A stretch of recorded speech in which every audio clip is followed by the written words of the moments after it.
Jack's research is going well. He is on a wave of mental energy, released after the upheaval in his life, and is looking forward to his time in the library. For a few hours, he can forget about Caroline. Working at the bank now seems to him like a prison sentence served long ago. When he does think of Caroline, he finds that the distance gives him a new objectivity. So, she's human. She's screwed up and must deal with the consequences. It's not his fault, and he has no reason to feel guilty. More than ever, he realizes how much he looks forward to spending time with his children and how vulnerable and precious they are.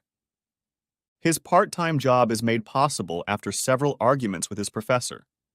He vigorously defends his views on the impact of government subsidies on shipping before the First World War.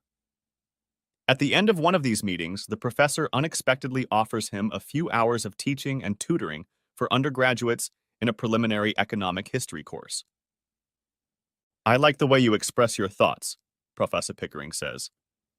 "You clearly say what you think and are skillful in choosing your arguments. Perhaps business has benefited you and taught you how to get the most out of your mind. Our students will like that. Give them lots of economics and tell them how it happens in the real world. There are gaps in your historical knowledge, but you should have no trouble tightening up the details." The income, however small, helps Jack immensely. Teaching also entitles him to put his name on a waiting list for university housing. When he adds that he is a single parent with children who sometimes have to be cared for, he is prioritized and almost immediately assigned a small apartment on campus. It is in an enclave of faculty members, all of whom are in similar situations to him, balancing the precarious life of a temporary academic or commuter and trying to create a stable family home.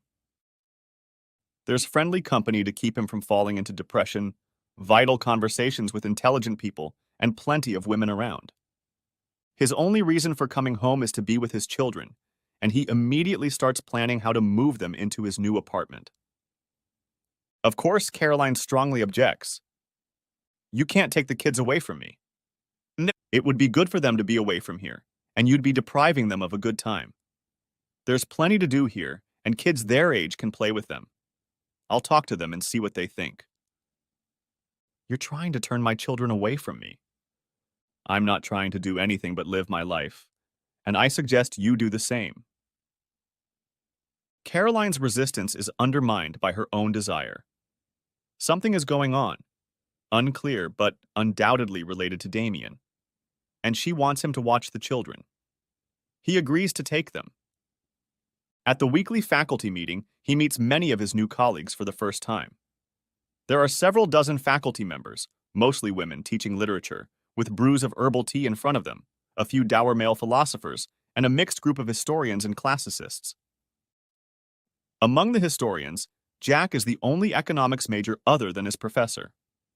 He says little at first, watching his colleagues socialize, surprised at their personal attacks and open defense of their subject interests. This is not business as he understands it, and he wonders how these people work together to prepare the course. The literature professor presiding over the meeting seems to ignore most of the people who want to speak. She has not introduced Jack, and he notices one or two people eyeing him with curiosity and, it seems to him, hostility. He decides he is not to be intimidated. He is surprised when, 10 minutes into the meeting, Professor Pickering introduces him and tells him that the current program of introductory history courses taught to first-year humanities students lacks an economic perspective. We should take the opportunity of Jack's presence to add a little economics to courses on 19th century imperialism and also to a course on the rise of fascism. Obviously, this topic has been discussed before and, like everything else, is stirring up a storm of emotion. "It's not on the agenda," snorted one of the female post-structuralists. "Won't you ever stop trying to change everyone else's mind?" "Who cares what literature thinks?" opined a male philosopher. "We agreed a long time ago that these courses are already overloaded as it is," says the department chair. "Professor Pickering, you continue to appoint men despite the university's policy of achieving gender parity among academic staff," says a slender, purple-haired young woman across from Jack. She looks serious and very intelligent. 70% of the faculty are women, the professor replies. I do my part for gender equality. But the university as a whole is only 40% female and only 20% of the faculty. It's a non-professorial appointment in this department. We don't need economics. We need more about the female experience, says an elderly classics major. Our students have been asking for more economics, Professor Pickering remarks reasonably. And economic issues are particularly relevant to the female experience. Isn't that right, Jack? There's an opportunity to cover economics without pay and also to include a case study on the impact of the Great Depression on domestic workers, Jack says, a little nervous in this bear pit and feeling all eyes on him. He catches a glance from the woman across the room, and she looks amused and ready to chide him. If it reduces the ridiculous emphasis on foreign and defense policy, I'm all for it, she says. Even though it will unfortunately affect the equality and diversity policy at this unrepresentative university. Thank you, Hazel, for your enthusiastic endorsement, says Professor Pickering. So, Dr. Kirk, do the men agree? The chairman asks sardonically. We must take a vote, someone shouts. There is nothing to vote on, says the chairman. I hear no alternative motions, so we're in agreement. Just what we need, a white male banker to save the faculty from bankruptcy, says the woman next to Jack, gets up and walks away with a theatrical stride. Shortly thereafter, the meeting breaks up and Jack learns from his professor that he has been given 10 extra hours of teaching time per week after half a semester plus time for grading. He can't believe it. Things are looking up. He begins to feel at home when he starts running again. The university campus is set in a spacious and attractive park that slopes down to the river, with woods and arable fields stretching beyond. He goes outside at lunchtime, when the sun is high, and follows a short route he has mapped out that takes him along paths where he can run on soft surfaces. He is so gripped by the experience and excited about his new surroundings that he continues on to the second lap, leaving himself plenty of time to shower and change for the afternoon workshop. He hasn't felt this good in a long time. The next day he runs in overcast weather and concentrates on speed, wanting to make up for his recent neglect of his physical fitness and believing that by setting physical goals, he will help his mental recovery. He has crossed the river feeling strong and fit, only a little sore Achilles left over from the previous day, and is already racing up the slope through the woods when he sees a runner ahead of him, a slender woman. They emerge into a rugged barley field, and he sees that she is dressed in lycra tights and a tank top, her hair pulled back with a sweatband. He realizes that his silent presence in the empty countryside might be bothering her, but he can't think of what to do about it. He moves closer and realizes that the woman has sped up. She doesn't want him to pass, but he closes the road anyway. As he approaches her, he lets her pass across the full width of the path, and as he overtakes her, he says, "Hey, great place to run." She turns her head with a focused face, and he sees that it's Dr. Hazel Kirk from the literature department, the woman who sat across from him at the faculty meeting. He smiles, jumps out of her way, and maintains a tremendous speed all the way home. After a while, he meets her coming up the steps of the humanities building. "Show off," she snaps back. He can't tell if she's joking and tries to speak in a light, self-deprecating tone. Energy must be burned, since there's so much mental work to be done. Well, don't feel you have to impress me. I shouldn't. I've been doing my best to stay out of your way. Then you haven't succeeded. No, you didn't succeed in getting ahead of me. They smile fiercely and part ways. She looks good with her hair pinned back and paint from running down her cheeks. The next day he sees her alone in a coffee bar, flipping through a stack of essays. He takes his coffee and sits down across from her. "Tell me you don't mind if I sit here." She shrugs. "Why should I mind? I'm busy." "I'm lonely. I don't know anyone here. We work in different departments, but are we allowed to be friends?" She looks up sharply and they stare at each other. Finally, she says, "You don't need to ask permission. I'm basically happy to talk to anyone." "You're angry. Why?" Stunned, he looks at her more closely. Could she really look right into his heart? "You don't like me?" Why answer a question with a question? I don't know you, but I'm interested in the answer to my question. I suppose you are flawed and lonely, and that's interesting. I'll buy you a drink one night and you'll tell me all about yourself. Then I'll decide if we can be friends. In the meantime, I have work to do. Thanks for supporting me at the faculty meeting. I didn't support you. I would have voted for more feminist literary theory, but we don't have the staff to teach it. You're lucky, especially for a banker. Thanks anyway. And I'm not a banker now. They meet the next night at one of the campus bars. It's a shock for Jack to find himself back among the rowdy students, and he looks around, carefree and amused, reminiscing about his college youth. Hazel insists on buying drinks. He asks for a pint of locally produced cask ale and notices that she is drinking water, a pint of tap water. Unless it's gin, he offers hopefully. She laughs. I live on my wits and treat it with respect, and I don't waste money. There's not much of it around here. My treat for the next one. I'll have just this one. Reasonable. Don't overdo it. Tomorrow then. Beer makes me better. They talk about faculty business, about colleagues, though Hazel makes it clear she doesn't gossip, about running and why he thinks beer is good for him. He talks about how it makes him less shy and more open to expressing himself. She tells him that he needs to find the courage to be himself without stimulants. Maybe it's you who's afraid of losing control of yourself, he replies, nudging her half-empty glass of water. Gin can work wonders. So we're friends now? She nods cautiously. You're not so scary now that I know you a little. We could run around together. So you could outrun me? Keep up with you. You'd be better off running with me. They agree to run when they're both free on their lunch break, and they run a couple times a week. He does a lap with Hazel and then one for speed. He doesn't have as many classes as she does. Despite her demand that he answer questions, they are both reticent to talk about their personal lives. But then Ben and Amy come to visit for half a semester. He's walking across campus with a baby in his arms, and then they meet Hazel coming out of a bookstore. What are those? Bodyguards? She asks. I'd like you to meet my children. Ben, Amy, this is Hazel, my colleague from the humanities department. She's a feminist. What's a feminist? Both kids ask at once. Someone who believes that women and girls should have an equal chance in life and not be discriminated against because of their gender, says Hazel.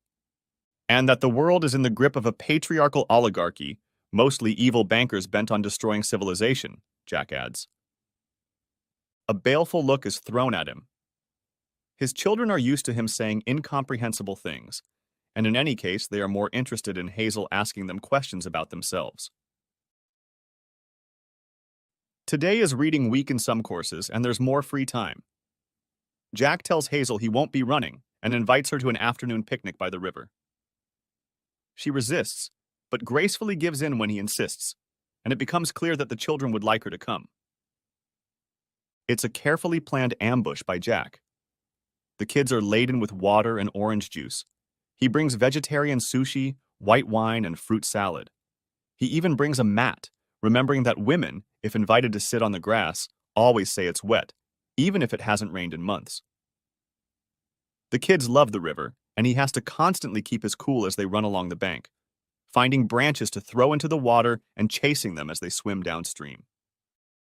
Hazel arrives with homemade pizza and a flask of soup and impresses him with her competence in dealing with two shy children. She chats easily with them and even coaxes them to try the soup. He notices how she skillfully questions them to find out details of the life he's been hiding. Who their mother is, what she does, why she's not home. Shy Amy snuggles up to him and tells him that her dad doesn't live at home anymore and that she misses him because there's no one to read her a story. Ben explains that his mom is always late picking him up from football practice, and it's not fair. Hazel agrees to a glass of wine, and Jack begins to think he did the right thing. When they have eaten, she goes for a short walk with the children, showing them rabbit passages where the long grass has been mown down and gaps in the hedge leading to hidden entrances to burrows. They then look at scratch marks and water vole burrows on the riverbank. Ben sits down next to Hazel. Daddy said you're a teacher. What do you teach? Literature. It's the study of books and what people have written. What kind of books do you teach? All the books. What's your favorite? On Defending Women's Rights by Mary Wollstonecraft. Would I like it? This it? I recommend you read it before you get older, but you might leave it for a while. I'll see if she's written anything about men, and I'll read it. Later, when she and Jack are alone, she says, "So you're married, and you didn't tell me about it. That was very forgetful of you. Married for now. I didn't think that was relevant to the kind of conversation you wanted to have. As you see, we live apart. And you?" She looked at him intently and shook her head. Why do you ask? Because all women of a certain age must have a partner? He laughed. I meant nothing of the sort, as you well know, though you are suspiciously good with children. I have a younger brother, sisters, nephews, and nieces, and a practiced line of questioning. Yeah, kids love it when you take an interest in their lives. Commendable. But getting information from you is like trying to squeeze a diamond. What don't you know and think you should know? He ponders carefully. Whether you want a closer relationship with me and are free to pursue it. She too thinks for a moment before answering. I don't believe in relationships based on dependency. I've always had to move for my studies and career, to the west and east coasts of the US, to Spain. No relationship survives distance, and I see no reason to jeopardize my career for the sake of a relationship. It's not easy to be detached and self-sufficient when you have kids, he replies. A lot of single moms manage to do that. Either way, kids are dependent and require commitment. It's easier for two adults to give them, and to do that they need to commit to each other. Why do you say that? It sounds like you and your wife are separately meeting the children's needs, even though you are not committed to her. And the children suffer, but you are winning. I don't want more commitment. Commitment is bad because it means you're not self-sufficient and others can let you down. He looks away from her searching gaze. He doesn't like this conversation. He doesn't feel like explaining to Hazel why he is no longer committed to Caroline. His failed marriage is a humiliation to him, not an appropriate topic of conversation. And he's annoyed with himself because what he really would like is some sympathy for his misfortune and for her to show him that he's important to her. It's pathetic. Besides, he's having trouble figuring out what he wants from Hazel. She's not easy in any sense of the word, and yet he looks forward to her company. Is it because he's lonely, or because he needs a relationship to prove he's not a loser? He even wonders if he's instinctively looking for a partner to help him with the kids. His rational mind warns him that the last thing he needs is to get attached to a woman again. He and Hazel are both very busy, but they cook for each other once a week and run together at lunch when they can. They chat mostly about teaching, faculty, research, and administration. She asks about his children, but he rarely manages to get her to talk about herself. He knows that she grew up and went to school in Bristol, that her parents live in Bath, and that she studied at Cambridge University and then did her PhD on. William Godwin, Mary Wollstonecraft, and Mary Shelley in the department at Brighton. Her supervisor was a bearded sorcerer, now dean. Academia is a world of incest. He cannot learn anything about her social life before he arrives. From conversations with faculty colleagues, it appears that she has always been ambitious, hardworking, and enjoys doing the administrative work that others avoid: admissions officer, course director, or Senate representative. This is her first full-time teaching job. He knows that a tough, career-oriented woman like Caroline is the last person he should be clinging to. Easy to say, but not so easy to arrange. Next chapter.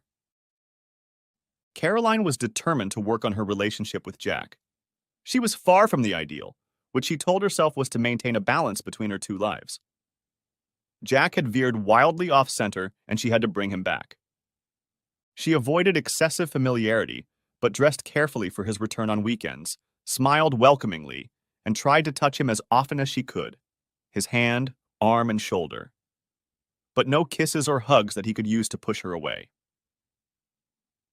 "It's so good to be together again," she told him. "We know each other so well. We have so much to talk about, and I worry that we're drifting apart. We both have to do our best to make sure that doesn't happen. I'll arrange things so that we spend as much time together as we want. I've done everything I can to protect what we have." "Damien won't get anything this weekend?" "Not this weekend. I'll be honest. Damien knows we go out when you're busy, and he won't miss it. Our life can be the same as it was before." "Are you going to have an affair?" "Not an affair. I'm in love with Damien. I'm not being dishonest with you, but it's not about you and me. You weren't dishonest all those months you didn't tell me, when you were having fun with Damien to see if it was serious, and I went to work thinking I had a loving wife who stayed up late too often working."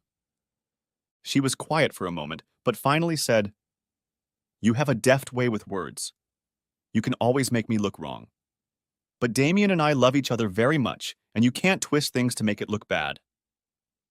I wish I could find a way to show you what a good man he is. You wouldn't be jealous if you saw what makes me love him." She started to cry, another novelty, but not necessarily off script. Wiping her eyes with a tissue, she said, "I didn't want to talk about Damien and me. I know it's painful for you. I wanted it to be about us. I love you, you know that, and you know how much I care about you. There's no point in punishing me. Maybe what happened seems unfair to you. This isn't what you signed up for when you married me. But neither did I. Surprises happen. I'm as surprised as you are, and I need your help. Damien is a special person, and I can't act like we've never met. He's a part of my life, and we have to figure out how to deal with the fallout." "And what are you suggesting? That you be my wife 4 days a week and Damien the other 3? Or the other way around? You've been with me a long time, so Damien has a lot of catching up to do. I'll give him an extra day." She shook her head, tears coming to her eyes, and he went to make coffee. When he returned, he saw that Caroline wanted to try something different too. She sat down next to him on the couch. "Honey, things aren't going right. We need to work on understanding each other. Stay with me for a while. We need a better plan." "You're working on it. You and your sweetheart. I'm sure you'll come up with another plan, like the one where you tell me I'm displaced." "No, Jack, that was never true. Our marriage is worth fighting for, but you act like you don't care. That makes me very sad. I'm sure if you think about it, you'll admit that you could have done more to keep me from falling in love with another man. We need to be together more." "You mean if I hadn't gone mountain climbing when you forbade me to do it, when I needed to work, and you were stressed out when I refused to do what you wanted? I mean, if none of that had happened, you wouldn't need a lover?" "Fine. I get it." She blushed. "I told you it wasn't planned. I wasn't looking for a lover." 3 months before, there had been a huge problem between them. For months, he'd been asking her where she'd like to go on vacation, and she hadn't wanted to agree to anything. Now he knew it was because of Damien, but at the time he thought it was because she didn't like the places he wanted to visit. He finally gave in and booked a vacation to do what he wanted to do alone. She'd been furious, complaining about childcare, but he'd gone anyway, walking and climbing around northern Greece. She was quiet for a moment, then brightened and looked at him again. "I understand the pain this has caused you. It's your foolish vanity. I can't say no to Damien because I love him, and it's part of my expression of my feelings. It's like having a nice dinner with someone. You dress up to give the event a special charm, to savor the moment. And you can enjoy a business dinner as well as a dinner with a loved one. I love Damien. I adore him because I adore him. I want to be perfect for him, but only because I love him so much." Now she was pleading with him, begging him to give her a chance to explain, to confess her love and gain his approval. "Please listen to what I have to say. I love you too. I love you. Just as much as I used to. I have a tremendous capacity to love, far more than most people. Damien won't change anything in our lives. I am your wife, I share your life, and I love you. I know you better than anyone else, and I know we need each other. Damien will never stand in the way of that. I'll take care of it. Now I want you to go to bed. I hate it when you sleep away from me. You can't get comfortable on the couch, and it just makes me feel bad. You're probably right. I'm a limited lover in every sense. Little capacity for love, limited in bed, and I make you feel bad. I realize that now. Strangely, I can't sleep next to a wife who dreams of her lover. Please, this is important. I want to be with you, to show you my love. Why? Do you imagine I want to sleep with you? Don't you know me at all? Do you think I want to sleep with a woman who just had fun with another man? If I liked that, I'd find myself a whore. She shuddered. That's a terrible thing to say. Terrible. Anyway, I appreciate your candor. Be grateful for mine. Do I have to apologize again? I wanted to act in good faith. Sex shouldn't get in the way of anything. Don't worry, it won't get in the way. It won't happen between us. Ever. Their gazes met, and he noted with satisfaction that he'd finally broken through her nonsense. She set aside her wineglass and stood up. How can you ruin everything when I've put so much effort into this? You're right. I am such an asshole. But don't worry about me. I've made a lot of friends at the university, and special ones at that. I won't suffer. He said it to thank Damien, but in the same instant, he realized it was true. Hazel was special. Just thinking about her made him feel better. This isn't what I wanted. You'll get over it. I've already gotten over it. I don't even think about Damien lately. She ran out of the room and he ran again, ran like he'd never run before, dead, bloodless, inspired. Another weekend she came to him agitated and angry. My father called and said they called while you were here. Did you talk to them? He nodded. Did you tell George they couldn't come tomorrow? We can't let my parents upset the situation, especially now that we've gotten to live together so much better than we used to. Of course I said they could come. I like your parents. They're a lot of fun and I don't want them to be disappointed. You've already told them they can stay, and I see no reason to refuse the invitation. She was furious. Don't be stupid. That was before you went to Brighton. You know why they can't come. I suppose you intend to carry on this farce of sleeping on the sofa, and what will they think? He shrugged his shoulders. Are you afraid of the truth? They're adults now. Let them draw their own conclusions. Or you can explain sleep to them. Find out if your mom thinks your two men in a marriage scheme is very sensible. I'm sure they'll understand. Or are you afraid George will think his dear daughter is misbehaving? She gloomed. That's a very selfish attitude, and I think you're trying to punish me. If you don't do what is necessary, I'll put them off. But why should they suffer? You're right. It's not fair. Maybe you should tell Damien that this was all a mistake, that Mom and Dad won't approve. And for other reasons, it would be nice if you shared my bed. She added. Doesn't Damien give you enough? Don't be rude. I'm thinking of you. It's not good to be without you. How do you know what I'll get? She looked at him intently. I figure that since you refuse to be with me, you get nothing. If you're sleeping with me, I think you should tell me. He smiled back at her. You mean in case I pass some nasty disease on to you? But don't worry, I won't wait more than 3 months before I tell you about my cheating. Isn't that what you did to me? I don't sleep around, she muttered. I'm only with Damien, and we love each other. You're not risking anything with me. Strange, but it's a matter of whether I accept your word or Damien's. Are you sure he doesn't have a string of malleable mistresses, like a man with a long track record of pursuing married women? She slammed the door shut and went to bed. For the first time in a long time, Jack thought he had won an important victory. But the next morning she came into the living room and repented. I'm sorry about last night. I just don't want to upset my parents. They're very old-fashioned and traditional and wouldn't understand if they found you banishing me and sleeping on the couch. They'll definitely understand. And actually, you're not worried about them being upset. You're worried about them being upset with you. And if they get upset, isn't it because you did something that you know will upset them? Tell them the truth. Tell them that you cheated, that you have a lover, and that we broke up. They'll do much better with the truth than they will with your lies. She was puzzled. But we didn't break up.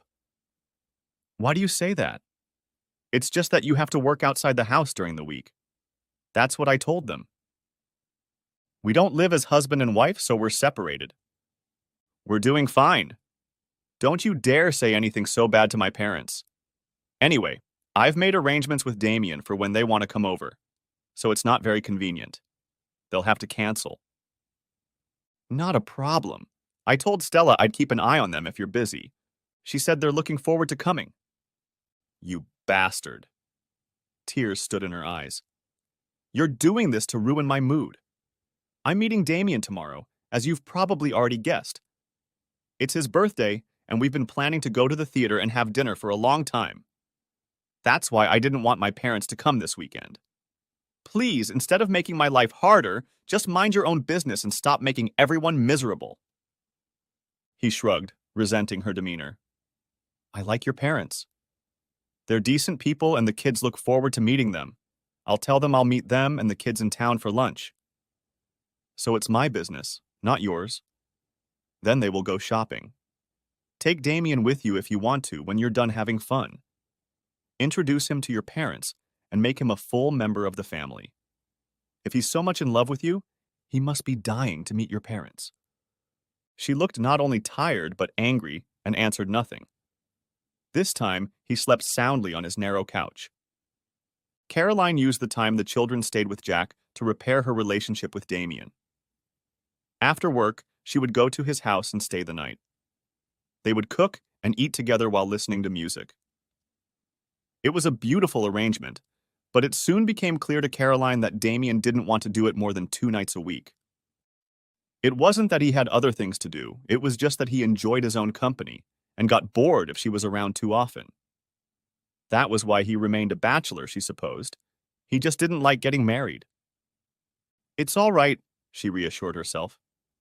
This is what I wanted. I don't want to marry Damien, which means we still have a chance to reunite with Jack. When our new life works out, he'll be grateful that I spend little time with my lover. But for now, she was left to shorten her evenings and nights alone at home, which were just miserable. No matter how much she put off leaving work, she was left with nothing but a cold house, no one to cook for, and an empty bed. It made the evenings with Damien all the more precious. When Sunday came, and she hadn't spoken to anyone all day, she hustled around the house, tidying up the kitchen, watching shows on TV and thinking about dinner. Her excitement grew when it was time for the family to arrive. Jack had promised to be home for dinner, but they arrived at 7 o'clock, road-weary and hungry. She hugged and kissed her children, smiled at Jack, and touched his arm. It's so good to see you, Jack. I hope the kids were well behaved and you enjoyed your time. He nodded, pulling away. And you did too. I know it's hard to handle the kids alone, and you should be grateful for the break. Dinner's ready. I love it when you all come home. I want you to always be here. It's such a pleasure to cook for you, Jack. You always appreciate your food. He sat down with them and ate a little, but he didn't pretend to like the food. She made stew because it was cheaper than buying a piece of beef. The kids liked it, but it was quite different from the usual Sunday roast. She thought about buying wine, but decided it was better to let Jack see her poverty. If he wanted wine, he could bring some. The conversation was mostly with the children.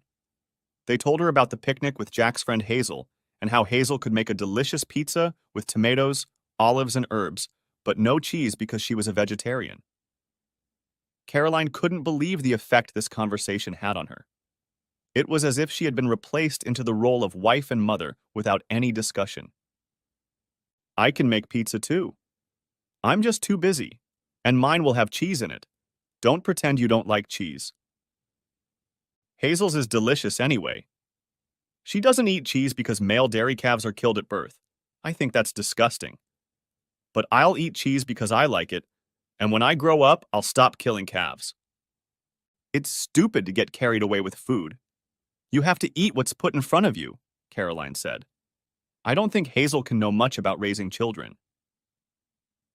She's fun, Daddy likes her, and I like her, Ben said. But she's useless at football. And she's my friend because she's good to Daddy, Amy said. He takes her for a run and she makes him laugh, and she helps me with my art project for school. I'd help if you just asked, Caroline said. And I've always been able to make Jack laugh, make him angry that I can't. Next chapter. Time passes quickly when they're together, and Jack can't say no to Hazel if she calls and suggests lunch. And she apparently likes him. She calls often, and she lets him hold her hand and kiss her when they meet. But once, when he put his arm around her waist and pulled her tightly against him, she pushed him away. You're trying to strangle me, she said. He objected, but she disagreed.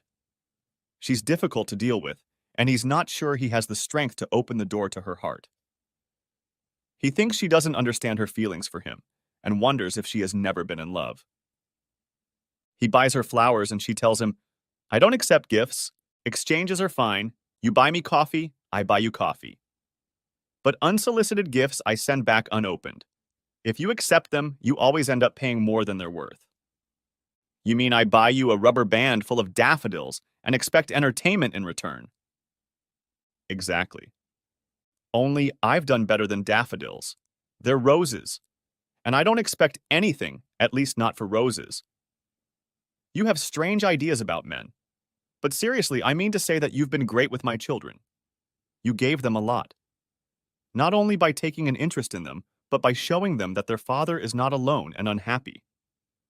That's very important to them, and I wanted to thank you. I enjoyed meeting them too, so I got my reward. I don't need flowers, or a sense of some vague obligation to you.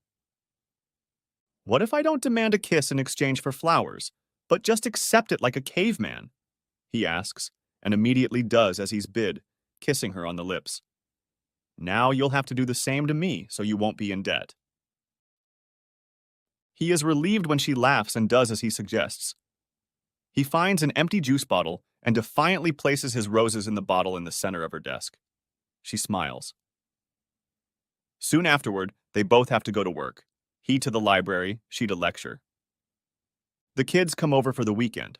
He knows Hazel loves children's company, and she takes them on a trip down the coast to Wittering, where there are sandy beaches. He drives across campus to her little terraced house on the streets behind University Park. He's in a goofy mood, and when Hazel opens the door, he says to his kids, Say hi to Daddy's personal trainer. She takes me jogging and keeps me on a strict diet. No burgers, Ben says. Hi, Hazel. Hazel doesn't say anything, and Amy looks alarmed.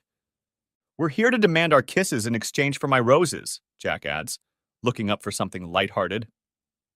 Hazel says nothing, and he suddenly realizes that she is paler than he has ever seen her, and trembling. He rushes forward and takes her hand. What is the matter? Are you unwell? She shakes her head at a loss for words.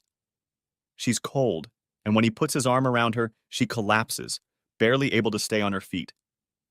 Hazel, what happened? She's breathing hard, her face wet. My mom called. She sobs, gulping air with her mouth between words. My daddy died. He had a stroke. He hugs her tightly and kisses her forehead. You poor thing. I'm so sorry. He invites his children into the house and pulls Hazel into the hallway. Her arms wrap around his waist, she pulls him against her, and he feels her quiet sobs from deep in his chest. His children stand at the end of the hallway watching him with round eyes and fear. He has to do something and lifts Hazel to her feet, carrying her into the living room. Come on, help me make Hazel comfortable. He sets her down on the couch and she's still clinging to him. He has to get her to talk. When did your mom call? I don't know. A few minutes ago. I want you to be quiet for a while, and then we'll decide what to do. I'm going to make some tea. Sit with me. Ben and Amy will sit with you. I'm making tea. He goes into the kitchen, puts the kettle on, finds green tea in a teapot with a tulip-shaped teacup. Looking into the living room, he sees that his children are sitting on either side of her on the couch, and Ben is telling her something about school. She hugs them. He hesitates while he makes tea, and holding out a cup to her, he says, "You'll have to go to your mom's?" She nods. "But I have class tomorrow. I have to go out to work." "I'll call the department and they'll set something up for you, and you won't be able to drive yourself. You're still shaking. I'll drive you to your mom's. Then I'll take the kids to mommy's." "Sorry, kids, no C today." "I can't ask you to do all that," Hazel says and starts to cry. "It's not that important, and you didn't ask me to. I'm just trying to help. Now I'm going to call the office and tell them you're not coming in tomorrow.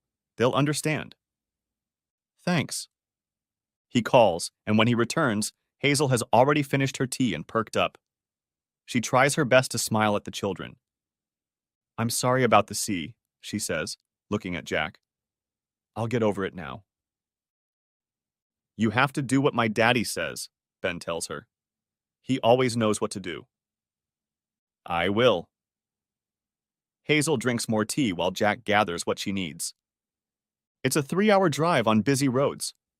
When they arrive, they catch Hazel's sisters with her mother, a short, round woman with gray hair who greets Jack politely, but doesn't seem to know his name.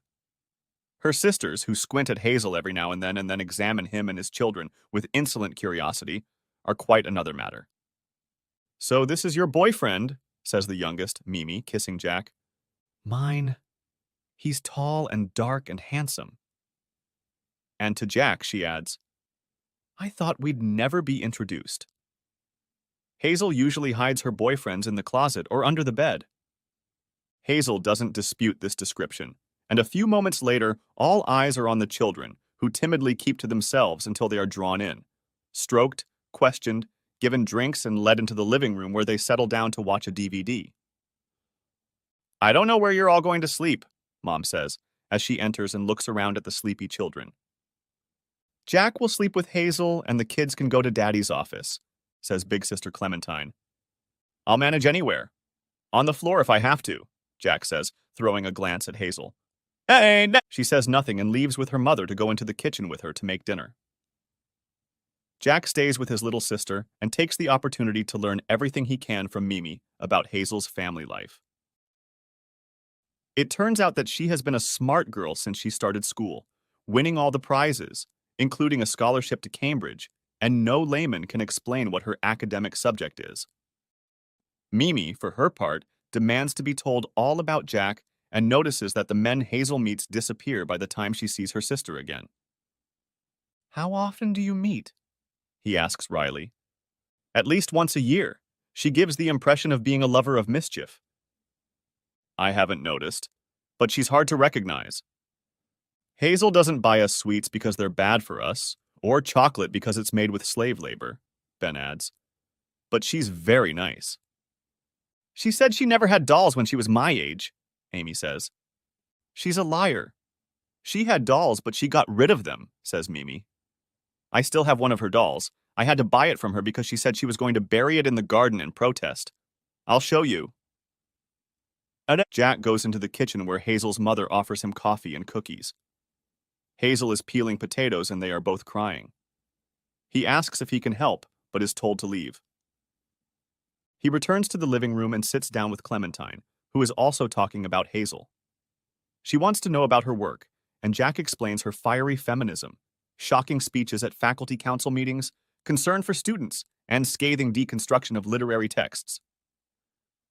At dinner, he has to talk about himself and his family, and the kids join in the conversation. There is a somber emptiness at the end of the table where the father sat, and a willingness to laugh at anything. Of course, he doesn't say anything about Damien, and the kids can't ask why he left their mother. He talks about his old job and how glad he is to have left it. Later, he chats with Hazel and tells her that he can't take advantage of the situation to be in her bed. "Don't be a fool," she says. "We're both adults. We both need a good night's sleep. Now he busies himself with bathing the kids and putting them to bed. Mimi puts up her hand and picks up some books from her childhood to read to them. She looks a lot like Hazel, only softer and gentler. He realizes he admires and responds to Hazel's cuteness. He wants a woman who is mentally stable and gives as much as she receives without complaining. She may be hard to recognize, but if she thinks something is important, she's sure to say so. Everyone has a drink before bed. Hazel only has tonic water. Everyone is immersed in themselves, all thinking about their loss. And Jack sips his scotch, wishing he had met Hazel's father. Dutch courage, he remarks, hoping to lighten the mood, and sips his drink when it's time to go to bed. Everyone giggles and Hazel slaps him in the face. He wishes her good night and takes her hand, leading her upstairs. He gets into bed first. She rummages around in bed, changes clothes in the adjoining bathroom, and returns wearing a t-shirt that says, "Faculty Whore." Ironic? He asks. How would you know? She turns off the light and hugs him. The next morning, the kids run into the house and ask if there will be breakfast. Left alone, Jack tells Hazel. I have to divorce Caroline and settle this situation. I'm not the marrying kind, Hazel warns. Maybe not, but you're mine, and I'm a one-woman man. It's time to get the kids home. A few days later, Jack heads out for coffee at the end of a difficult seminar on labor unrest in England before World War I.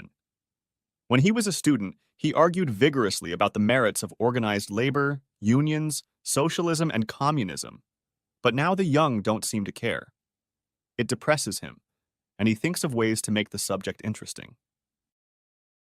The weather is warm. He takes his coffee outside and sits on the edge of the fountain that takes center stage on the concrete piazza. He tries to relax and create the right mindset for the rest of the day's library work. A student from a seminar comes up to him and asks about the reading list, and he chats with her, realizing that she's doing her best to flirt with him. He concentrates on coming up with alternatives to the books she can't find, and eventually she leaves him alone. He closes his eyes, trying to free his thoughts, raises his head, and sees a vaguely familiar man walking towards him. One of the faculty? He doesn't think so. The man is standing right in front of him. Look here, I want to talk to you. Jack says nothing. The man is dressed in a gray suit, has curly gray hair, a little long, and he's looking right at him, accusing him. Not the faculty. It's the embodiment of his nightmare, Damien Curd. Jack remains seated, motionless and tense, waiting curiously to see what will happen. He has tried his best to avoid this encounter, but he is not sorry it happened. He stares intently at Damien, and even though his opponent is 50 pounds heavier and more threatening, he knows he's not going to back down. This is his land, and he will not be defeated. Damien's voice is thin with tension, and he can hear a hint of spittle in it. He has already prepared himself for this confrontation. I suppose this was your pathetic revenge. You ruined my life and admitted to sending that damn letter. It's obvious, but you have to admit it. You have to sign this statement. What you did was criminal, but if you admit it, I'll let the matter rest. Damien shoves Jack close, pushing the piece of paper forward, eyes bulging, lips tight, saliva on his chin. Go home. Jack doesn't know where that voice is coming from. He experiences a rush of adrenaline along with it. He stands up so that they are face to face and looks directly into the bloodshot eyes. It's hard to believe that this completely unremarkable man has undermined and destroyed everything he's built his entire life. He is protecting not only himself, but his new life, his children, all of civilization. I don't have to do anything. You're the one who ruined everything. Now get out. I talked to the police about the burglary of my house. I gave them your name, and eventually they'll get you. You better sign this statement. Crawl back into your hole and don't come out again. If you hang around here and cause trouble, I'll gladly kill you. No one will miss you. You're a loser. Just sign it. Jack sipped his coffee so that drops splattered Damien's shirt and fell on his polished patent shoes. He thinks he'll lose if Damien fights, but so be it. Damien is sweating. Not the same cold, controlling counselor at all. This is not the time for who struck first? Duels. There are plenty of people around, but no one seems to be looking. Jack grabs Damien by the lapel and pulls him toward him. Get out of here before I throw you out! Damien turns around and lunges. The haymaker's blow flies past Jack's cheek and he bounces to the side. Jack nudges him so that he trips over the curb and falls, splashing water. A dozen people are watching. They don't look surprised and clap their hands tiredly as if they've seen it all before. Damien rushes toward the fountain, but Jack steps aside. It takes him some effort of will, but he moves on without looking back. The paper he was told to sign is picked up by a breeze and fluttered across the piazza, but he keeps walking. He expects to be chased, but he reaches the library and passes through the gate using his security card. A shiver begins to hit him, and he sits down on the nearest seat, picking up a newspaper. He feels good about himself. He feels like screaming at the top of his voice and beating the air with his fists. This feeling lasts until the evening, when he arranges to meet Hazel at the bar for a drink at the end of her late lecture. When he arrives, she's already sitting there with a few students and casts him a sullen look, as if annoyed at being disturbed. He politely asks if anyone would like a drink and goes to the bar to get one for himself. When he returns, the students have already left, and he leans in to kiss Hazel. She wastes no time and doesn't spare his feelings. Are you trying to shame me? I trusted you, and now I find out you're just a street thug. How could you? Stunned, Jack sits up. Wait a minute, Hazel. I take it this is about my meeting with Caroline's lover. What do you think happened? This is between him and me. The bastard attacked me, and I defended myself. I was too restrained compared to what I could have done. A fight in public? This is a university. We pride ourselves on training minds to solve the world's problems. How can fighting help you? I hate what you did. There's always another way out. I should have let him hit me? You should have walked away. I did as soon as I could. Fighting in front of everyone in the university square. You're getting a bad reputation. I feel humiliated just knowing you. I hate that kind of thing. I haven't done anything to you. That goes against everything I stand for. What chance do women have if men assert themselves with their fists? Equality requires living by civilized rules and respecting each other. I didn't hit a woman. You're the one who said no one belongs to anyone. I take responsibility for my act, but you had nothing to do with it. And if it happened again, I would do the same thing. I'm not a pacifist. I believe that what you believe in should be fought for. You just don't have to fight with your fists in most cases. I'd say you think the same way, and that a man's physical strength can be used to defend equality as much as it is a threat. You don't know me at all. I believe in living by principles. I don't want to know a man who uses his fists to ease his feelings. She stands up. Don't bother cooking dinner for me. She leaves the bar, leaving Jack alone with his drink and feeling like he's been flattened by an avalanche. His emotional state doesn't improve when a couple of drunken rugby players lean over to him and encourage him. Well done, mate. We saw you drop that dumbass in the fountain. Ace. Everyone seems to be looking at him. Everyone has witnessed the fight. He ponders what to do about Hazel, but is so upset at the thought of losing her, so humiliated by her appraisal, that he leaves the beer, goes back to his apartment, changes his clothes, and runs to the river and through the woods after her in the thickening darkness. His past has not lost its power to pull him down and leave him lying on the ground. The next day, Hazel stays out of his way, and the giggle she greets him with at the beginning of the seminar alerts him to the problem. Eventually, one of the male students admits that he's on YouTube. Someone filmed the fight and put the footage online. He shrugs and tries his best to guffaw. And you thought I was a cute theorist. Now you know I'm a muscular economist who throws those who disagree with me into the fountain. That's why I've been successful as a banker. We knew you were a banker, so it's no surprise that you're pissing people in the street, one of them says. A half-strangled laugh breaks out, and he puts the incident out of his mind. The fight is just another consequence of Caroline's terror, and he's not about to let it drag him down. The next day in the middle of the afternoon, he gets a call from his professor asking him to go to a reception for visiting scholars at Senate House. "You're the only one of my staff I can count on to have a decent suit and tie. Put on some decent clothes and present economic history great and good. It's a chance to show off and get a free lunch."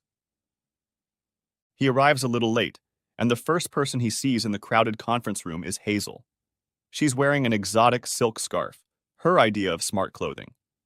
He recognizes no one else, and the guests are a high-ranking delegation from an Indian university.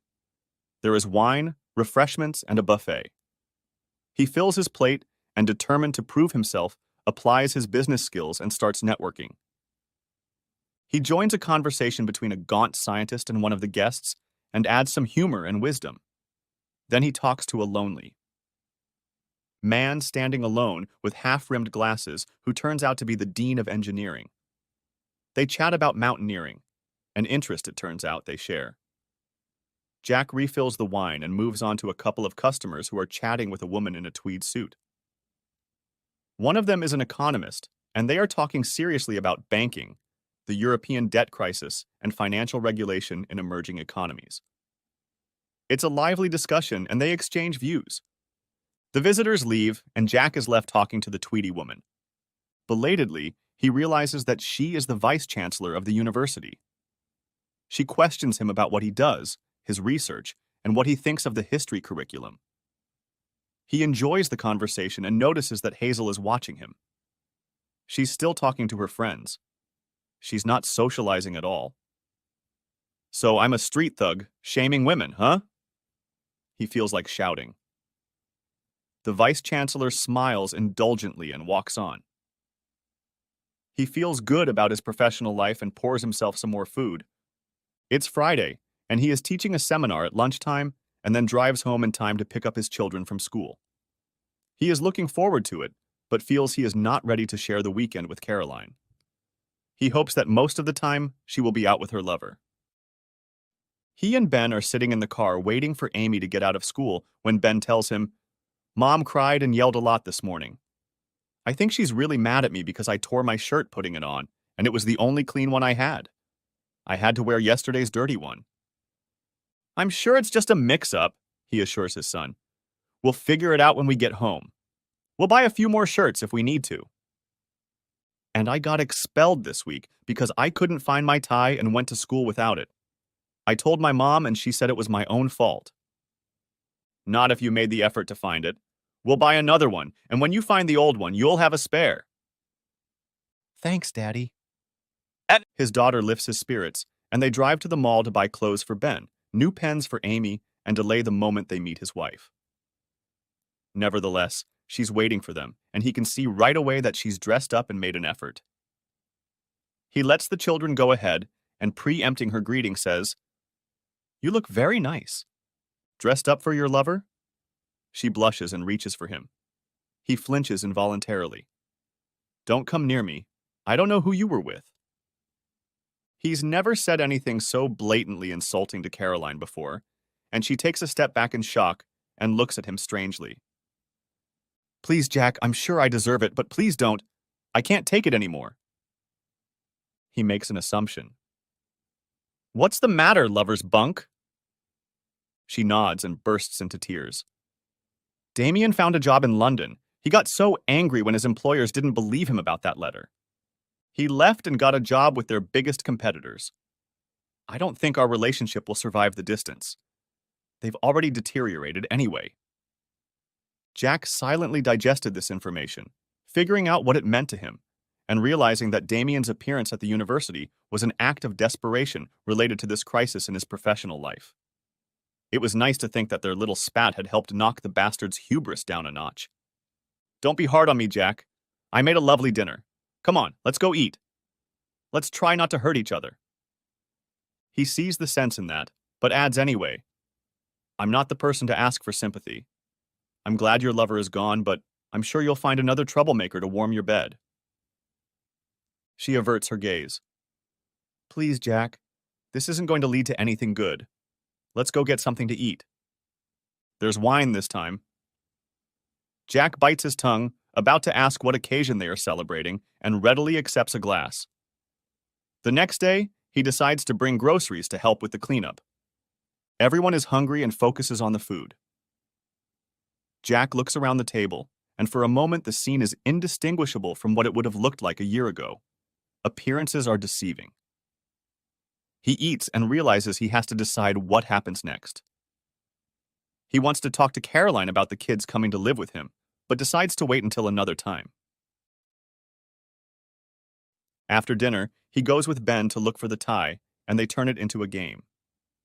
Within minutes, he finds a red-striped snake at the bottom of the laundry basket in the bathroom, and Ben's mood improves dramatically. As Amy gets ready for bed, he tells her about how her week at school went, and she informs him that she's learning how to play the recorder. He promises to buy some exercise books. They start a new story she has saved to read with him, but after a while she says, "Daddy, you're falling asleep. I'm giving you Mishka to hold because last time you fell asleep on my bed, you crushed Panda and he was very offended." "I won't." He protests and very soon falls asleep. The next day they go shopping, and Jack imagines that with Damien gone, Caroline thinks things are back to the way they were before.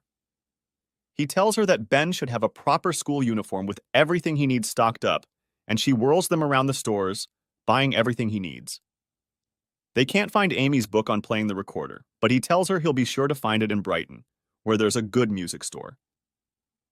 Then they go food shopping, and he buys a huge lunch for the evening and food for dinner for every day of the week. Caroline lets him spend the money and doesn't say anything, but he can see that she is happy. There is a week left of the semester when the plan is for the kids to stay with Jack. He wonders how Caroline will feel about it. He knows she won't like being alone, and wonders if she will try to see Damien in London. He mentions his plan to take the kids, and she immediately says she'll bring them to Brighton. "It will do me good to get some sea air, and I want to see where you are staying. The children have told me so much about the university." He is surprised, but can't object to anything and wonders what she is up to. Does she imagine that if she tries hard enough, she can win him back? Even Caroline must realize that's unrealistic. But when he thinks about it, he realizes that's exactly what she thinks. Next part. The kids were excited, packing for the week, chatting and singing songs in the car on the way out of town. Caroline knew they were happy because they were going to see their father, but she was in a good mood too. It seemed like it was a holiday for all of them, and she hadn't had a chance to enjoy the company of her children in a long time. Silly. But she couldn't wait to see Jack's new home and hope that he would behave more calmly on his own turf. If they could at least be friends, she would break his bitter shell and with her best efforts, find a way to rebuild their relationship. They had always enjoyed each other's company, so why not do it again? The road was bad. They took a wrong turn. The freeway was closed due to an accident, and it was raining. By the time they found a parking spot by the university, the kids were cranky and hungry, and she was exhausted. "We need a place to sit and eat when Jack gets here," she suggested to the kids, who were already running out of the car and raring to show her around the campus.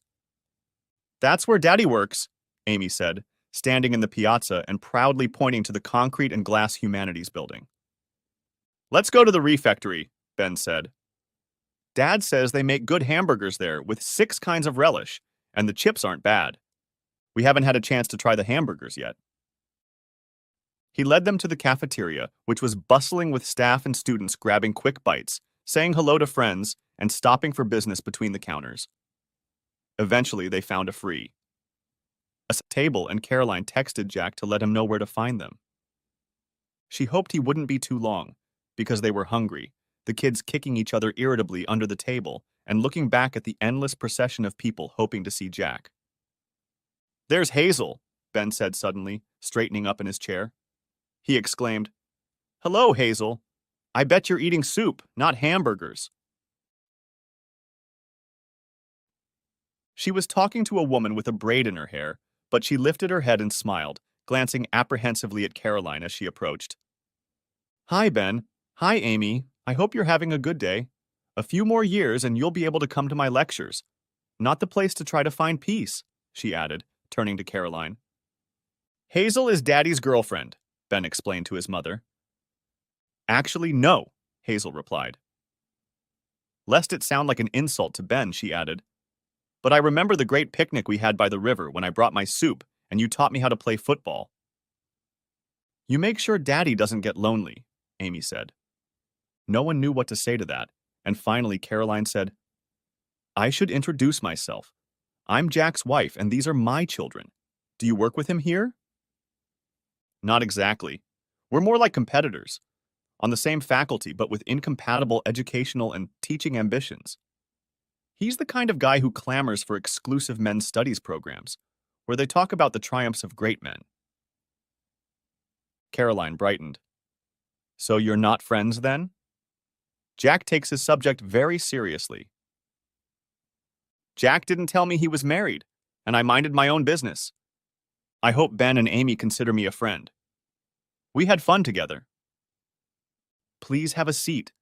This is a difficult conversation, but I'm worried about Jack and I don't know what's going on.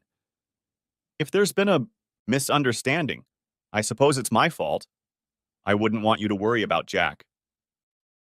Hazel didn't look happy, but pulled a chair over to another table and sat a little to the side, facing Caroline. What about the food? Ben asked hopefully. Now, Caroline replied, and began to tell Hazel the story of how Jack had given up his job at the bank to pursue his studies, and how she had admired and supported his ambition despite financial difficulties in traveling. Hazel looked somber, clutching her bag to her chest, and the children sat in silence watching the two women. Caroline was explaining how strong-willed and unyielding Jack could be when he finally came and stood next to the table, unsure of what to do. Daddy. Amy jumped to her feet and wrapped her arms around his waist. He leaned over and kissed her, then ruffled Ben's hair. I want to hear how the football game went. And did you play in goal? 6-0, 6-0. We defeated them, and my teacher said I kept a clean sheet. The women stared at each other, and Caroline half lifted herself to join in the kissing. Jack walked over to the other side of the table and sat in the chair between his children. Jack, it's good to see you, she said cheerfully, noticing him looking at Hazel. Hazel and I have gotten to know each other. It must be so interesting to work among all these smart people. I hope you had a good drive. The freeway can get very busy in the middle of the morning, he replied. There was silence, and he looked at each in turn. Suddenly, he stood up. I seem to have blighted the conversation. Much better if I leave you women to gossip. Children, are you coming with me? But I was promised a burger, Ben protested. I'll go with Daddy, Amy said, and took his hand as he walked away. Maybe I can have a burger some other time, Ben said, and hurried after them. Well, that was witty, Hazel said and sighed. Tell me, Caroline, why did Jack come to Brighton? Did you two break up? I mean, estranged from each other? Did Jack say that? That's not quite true. Why don't we have coffee?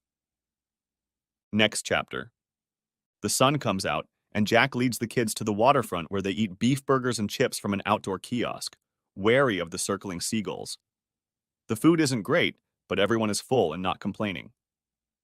He's upset about the meeting in the refectory and knows his children are upset that their day didn't live up to expectations because they like having their parents with them.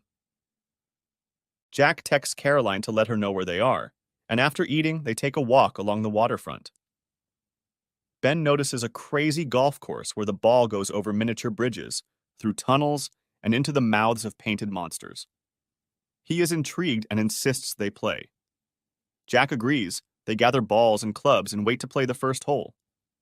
Ben takes the competition seriously, planning his strokes, but mostly going overboard. Jack has to help Amy by wrapping his arms around her shoulders and holding the club with her. After the first few failures, they have a lot of fun. Ben has to do some serious work, but on the last hole, he wins. Hot and thirsty, they look around for ice cream and find Caroline sitting on a bench watching them. You looked so happy. I needed a break, so I watched you play, she explains. Jack, I'm so sorry about what happened. It was an accident, and I didn't mean to hurt you. I didn't prepare myself to meet Hazel, and I was embarrassed too. That's okay. It wasn't your fault. We had a good time without you. I'm just going to go get the kids some ice cream. They'd like to go to the beach. They sit down on the pebbles at the top of the beach. The kids take off their shoes and socks and run down to the sea. Caroline sits down next to Jack on her folded jacket and closes her eyes against the sun to watch the children splashing in the waves. You gave up on us, didn't you? She says. I suppose you want a divorce, and I feel so sorry for the children. It's obvious that Hazel is reaching for you. Jack considers his answer carefully. Perhaps a divorce is a good idea. I explained to Hazel about Damien and made it clear that I wanted to keep you. I think she had a hard time understanding my point of view. If you want to know, she's on your side. But I'm not going to let you walk away. I'm going to fight her to the bitter end.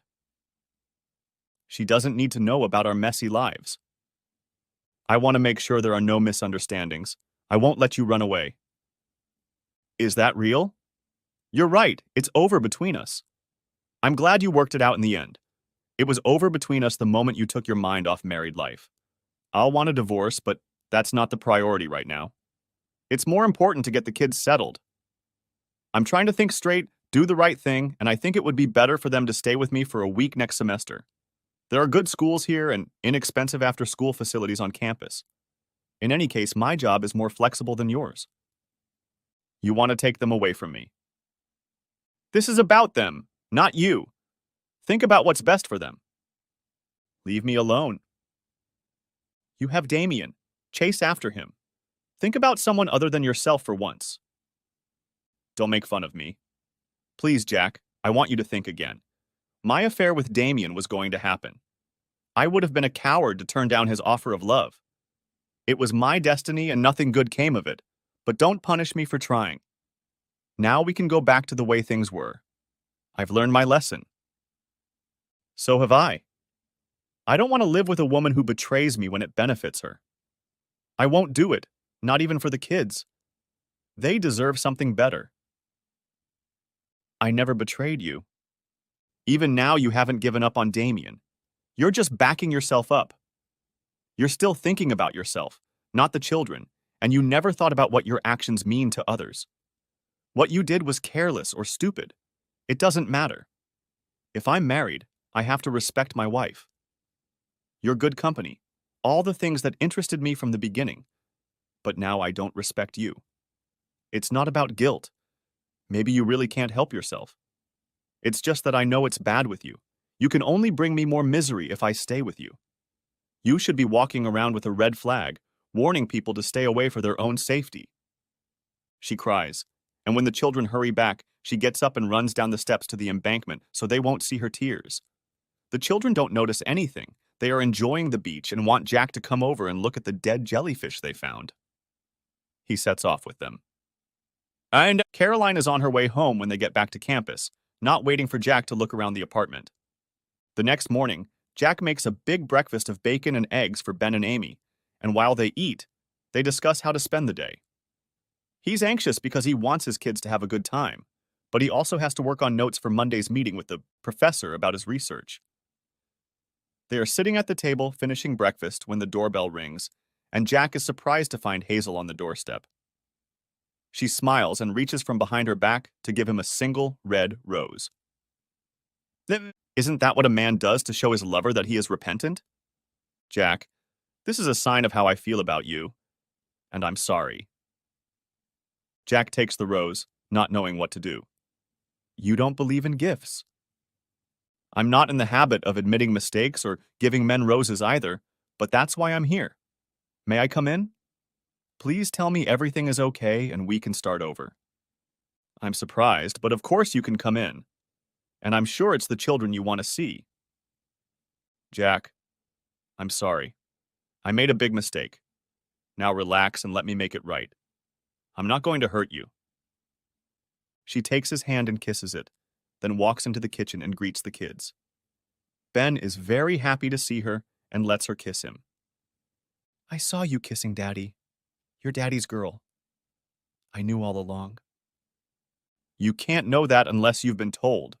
Jack says, embarrassed and wary. Otherwise, it's like teasing a boy in class, saying you saw him kissing a girl, when you know they'll hate you for saying that. But we've seen you in bed together, Amy says. So Hazel must be your girlfriend. That was a mistake. Letting you kids see us was a mistake, but not being together, Hazel says. My body was the rational part of me. My mind can't be trusted. My mind is a whore and my body is holy. Amy, you have a wonderful father. Jack was there for me when I needed him, but I pushed him away when he came to me for comfort. I won't be able to forgive myself for that. Of course my dad is wonderful, Amy says judiciously. He reads fairy tales well and knows what every word means. I'm not really a child, says Jack. I met you the other day for a drink, not to console you. And you stuck to your principles, which is good. It's just that your principles don't agree. Sit down and have some breakfast. It's scrambled eggs and bacon, Amy says. You have nothing to eat but tomatoes. Fried in bacon grease, Jack warns. We didn't expect a vegetarian for breakfast, and I like my kids to eat square meals. I just want coffee. But could we sit down first? Jack sits down and she settles on his lap, wraps her arms around his neck and kisses him provocatively. You, Ben says. We'd better leave. They don't want us here, Amy says. No, both adults protest. I'll behave, says Hazel, but I had to show your dad how I feel about him. I can be an idiot sometimes, and I've been one this week. I just hope Jack can forgive me. Dad doesn't mind when I do something bad, Ben says. He always forgives me, but don't stand around when he's angry. It gets creepy when he yells. Ben! You know what I mean? Jack feels far out of place as Hazel discusses what to do for the day and blends into the family as if there was no break. He can't figure out what she's doing, but he doesn't want to distract her. Has everything suddenly gotten good? It can't be, and he's still angry at her for rejecting him. But he's glad to have her around and can't take his eyes off her. Did you change your mind when you saw I was friends with the Vice Chancellor? She looks at him, checking to see if he's serious. In your dreams. I'm a full-time faculty member here with doctoral students, and you're a student with a few temporary hours teaching freshmen. I'm not impressed with anyone you know, especially if it involves sucking up to the boss. But your costume is a knockout. They have a friendly bicker and both begin to relax. Jack imagines putting Hazel to bed and is amazed to notice how contented his children have suddenly become. Maybe it's because they have some instinct to recognize goodness? It is decided that they will go to Wittering, abandon the day Hazel's father died. Jack will be able to work on the beach, and she will help look after the kids. As if the fact that Hazel abandoned them was just a dream. They gather food for the picnic, and when everything is ready, they drive to Hazel's house to pick up a few more things, a windbreaker and a rug to sit on. The sun is shining and the day promises to be warm. The beach is sandy and not busy at all, and they set up on it. Jack with his laptop, the kids with buckets and shovels. With Hazel's help, they start building sandcastles. Jack shuts himself off from everything, even Hazel's slender body in a tight bikini, and concentrates on his work for an hour. Then they eat a picnic, and he takes turns playing badminton with everyone, including Hazel, who is ridiculed even by Amy for being so bad. Then he works again, but with an eye on the children. Hazel is sunbathing with her eyes closed. Then the kids are busy defending their sandcastle against the incoming tide, and Jack and Hazel are kissing, and it feels like a dream. Jack, you're a married man with kids, and I'm a newbie. I've worked hard all my life, and I've never had time for love. This is all a surprise to me, and I'm having to learn to deal with it. I was confused when I said those things about you. You were right. It's your principles that are being tested by Damien, not mine. I have no right to judge you, and I let my feelings for you affect my judgment. I have never had such feelings for anyone, and I defended myself by telling myself that I shouldn't trust my feelings. Then your wife told me what she had done to you, and all I could think about was the pain you must be in, the torture it must be. and I felt sick to my stomach at the thought of you suffering, and that I was adding to that pain. Believe me, it didn't take me long to realize who was behaving badly. I see how you treat your children, even Caroline, how patient you are despite all she has done to you. You think of others first and only then yourself. I should have realized my feelings for you, but I couldn't admit them. I also couldn't just apologize. I was afraid of you, afraid of what you would say, afraid you would reject me, afraid of doing the wrong thing. Sure, I've had boyfriends before, but they never meant anything. They confirmed everything I thought I knew about relationships: crazy, masochistic, dangerous, and ending in sheer misery. With you, I was out of place, and I responded with my own stupid ideas about how to behave, to show that I could stand up for myself and wouldn't tolerate stupidity from anyone. I didn't listen, and was blind to what was happening before my eyes. I was being foolish. Look, Jack, let's stop fooling around. I only came back because I love you. It's a damn awkward feeling because it embarrasses me all the time. And maybe I couldn't admit to myself that I love you. Can't you see? It's hard for me to tell you this, but I need to know how you feel.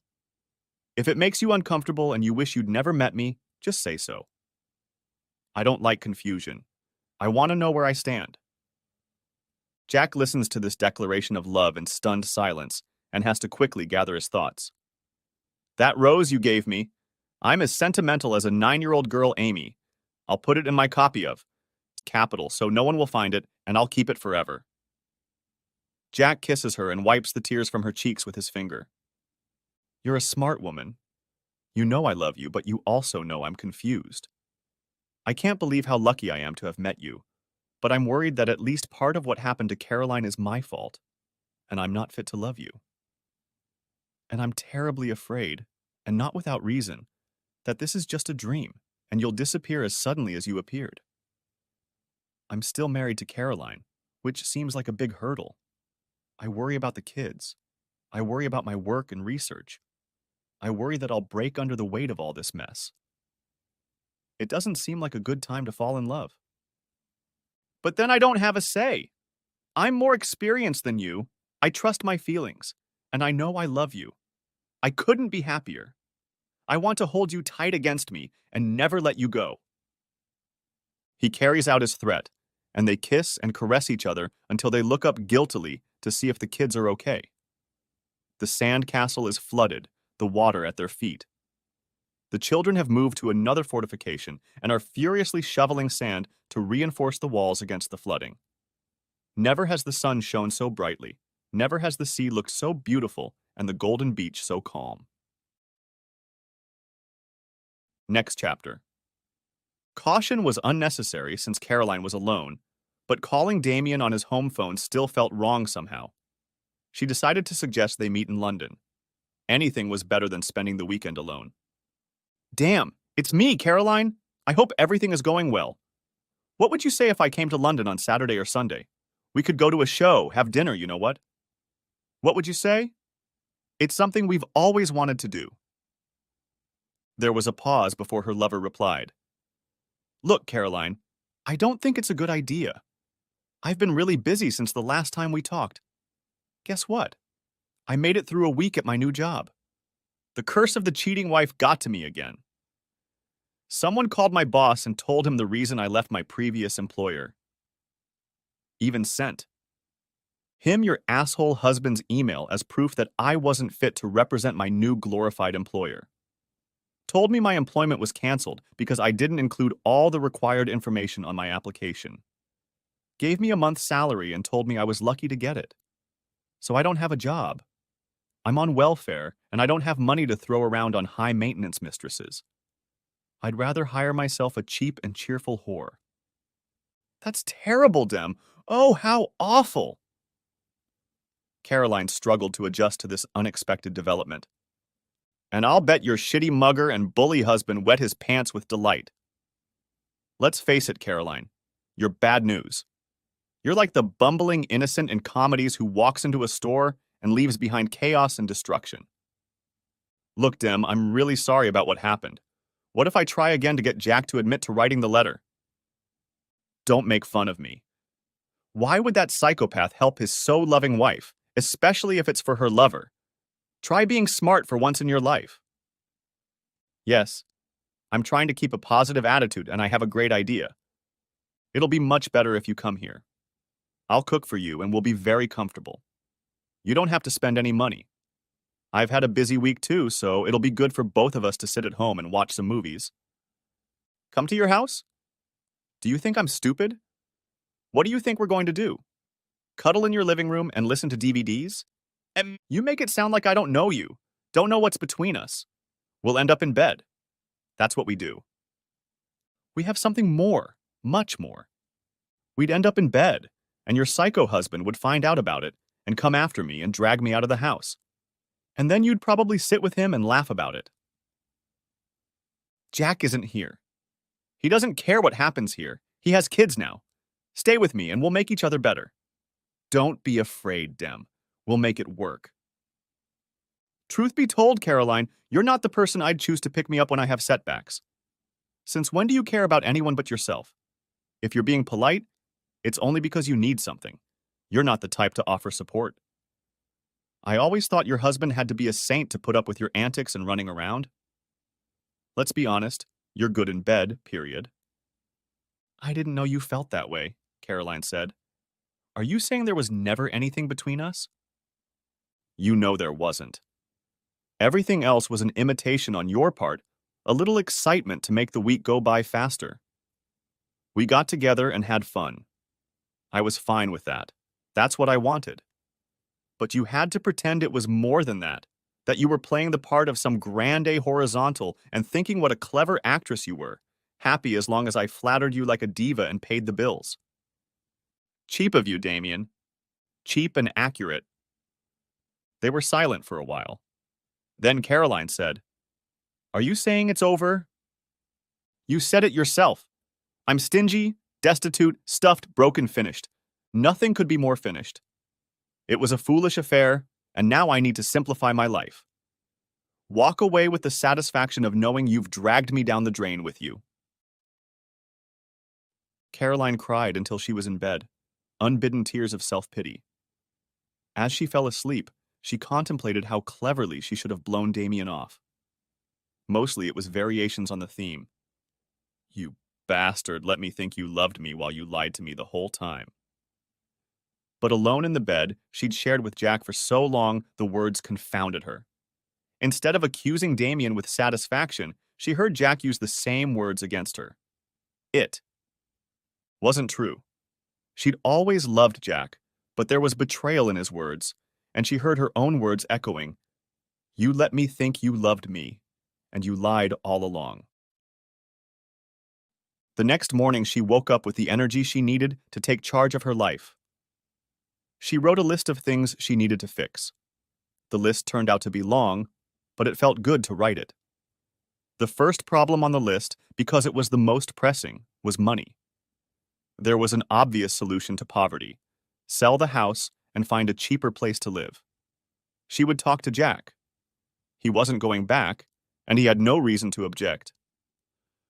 Then there were the children. They were with Jack now, but should she let them go to school in Brighton?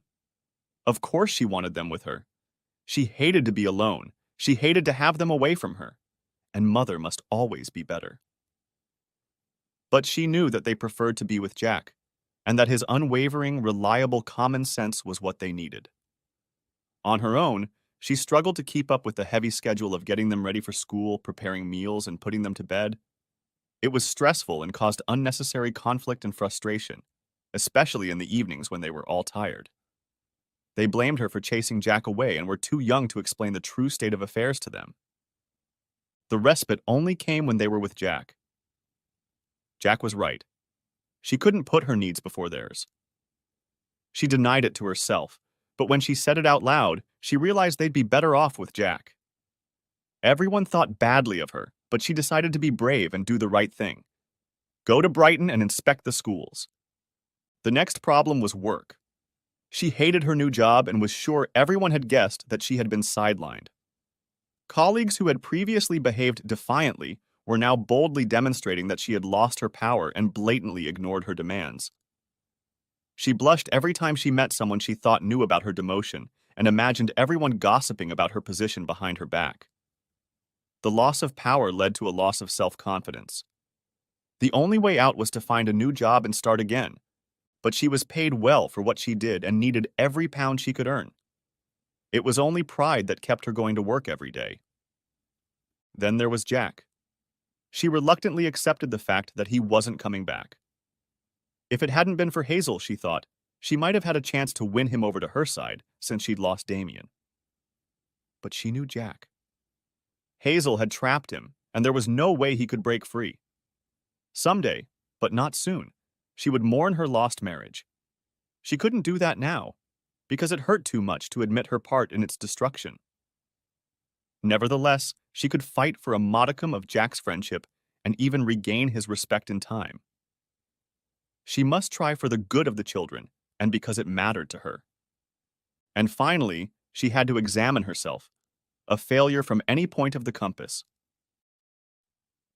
The weekend after Damien had given her the push, she'd driven 100 miles north to visit her parents. They were happy to see her, listened to her story, and never once criticized her. They asked about Jack and the kids and tried their best to hide their disappointment at not seeing them. She told them she would ask Jack if they could come to Brighton to visit the children, and they thanked her with dignity. She spent the weekend in bed, eating her mom's food, and felt a little better when she got home.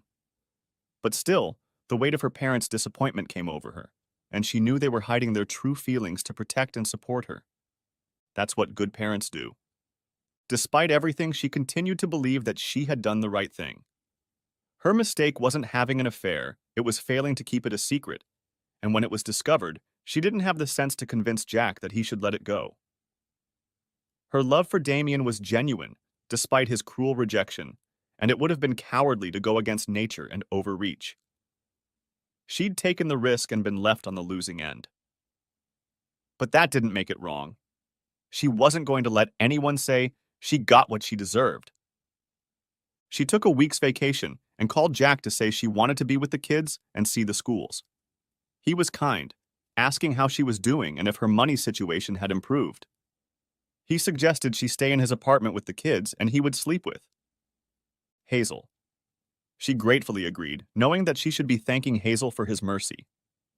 This week turned into a week of strange situations. Jack did his best to help her, trying his best to anticipate awkward situations and make her comfortable.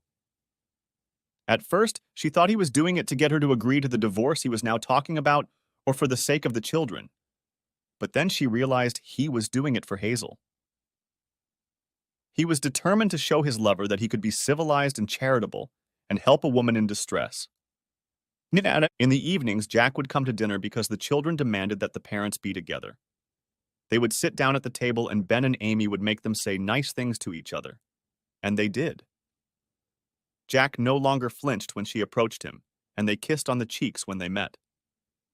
He asked about her job, and she told him about the change in responsibilities, though she didn't explain why. He talked about his research and the chances of getting more teaching hours. The children listened passionately to their parents, and she wondered what they were thinking. They knew that Jack loved Hazel, and they must have realized that their parents could never be together again. And she knew they loved Hazel too, because they talked about her all the time. Their world had been shattered, and they must have imagined that she would be pleased to hear how wonderful Hazel had been, that something good had come out of the disaster. She and Jack agreed to sell the house and split the proceeds. They discussed the divorce and agreed on an amicable arrangement that would minimize legal fees. "I'll do it because I know that's what you want, Jack. I'd rather stay married to you and not just for the kids. I'd wait to see if we could be together again someday." "Too much has happened. You can't put the egg back in the shell," Jack replied. He brought food and wine for the meal, suggested where to take the children, and asked how she was doing. There was no mention of Damien. She wanted to tell him it was over, but why? Jack wouldn't be back, and it would make him feel good to know that he'd won after all. They discussed schools, and she visited the ones on the list they'd made together. Once again, Jack was right. The kids would be better off in Brighton. Another crazy scene in a crazy and strangely happy week.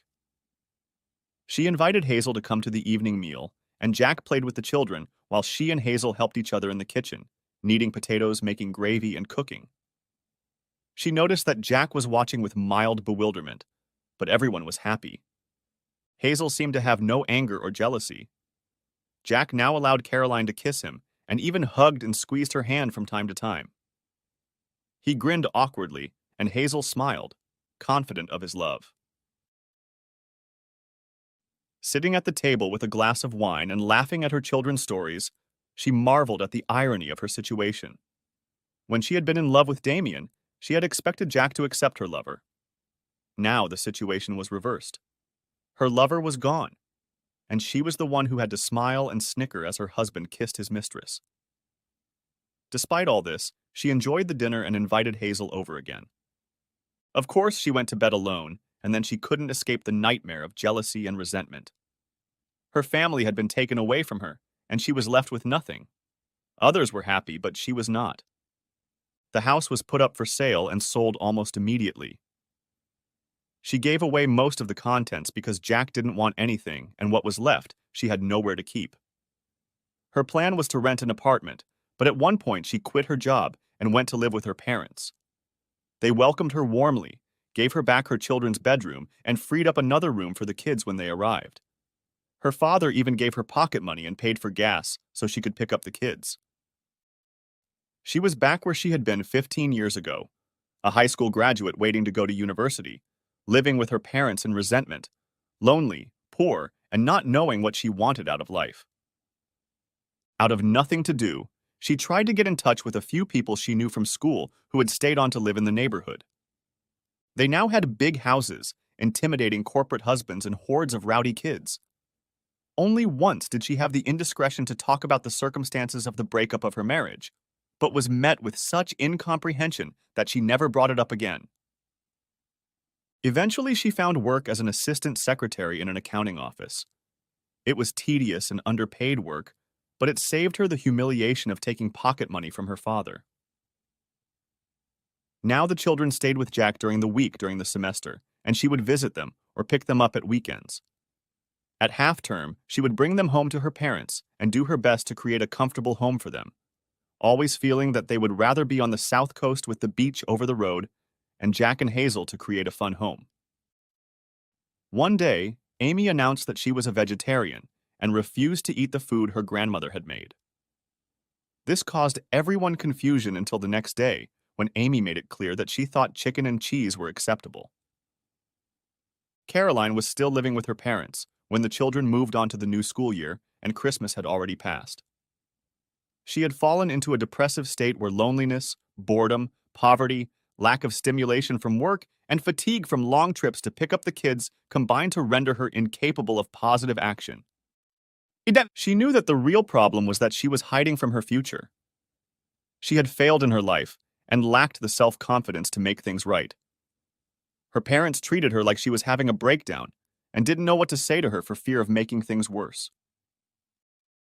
Eventually, the divorce came through and it was just another bad day. She left home to protect her parents from her misery. The irony of her new life was that what she looked forward to most was the visits to Brighton. She went to Brighton the Friday after the divorce, hardly saw Jack because he had evening classes, and went home with the kids. They were having dinner, returning late to her parents' house when Amy announced, "Daddy and Hazel are getting married." There had been no conversation before. Now there was silence. Caroline noticed her parents looking at her and finally managed to say, "They must be very happy, but I'm surprised. I didn't know Hazel believed in marriage."